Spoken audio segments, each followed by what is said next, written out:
And you also want to feel for the weight. You want to make sure it's quite weighty. I wouldn't say it's wet, but it's kind of got this cold, almost clammy feel to it. It will smell very gingery, very fresh, and very good.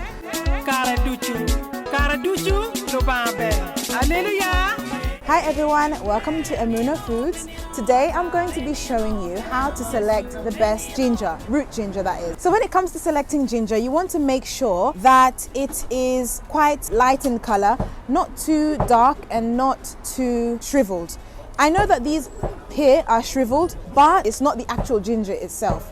But when you come here, you notice this light, where it's been broken is quite light, which means it's quite fresh. I noticed that when ginger tends to get quite old, it gets quite brown around here because it's getting dehydrated, it's exposed to a lot, it's oxidation basically. And you also want to feel for the weight. You want to make sure it's quite weighty. I wouldn't say it's wet, but it's kind of got this cold, almost clammy feel to it. It will smell very gingery, very fresh and very good. You notice the exact opposite when ginger is not good. Let's say, for example, this is a tiny piece, but it kind of gives an example of what I'm talking about. This one is more dry, it's very light. Yes, I know it's a small piece. It's shriveled. This one is not shriveled, it's firm.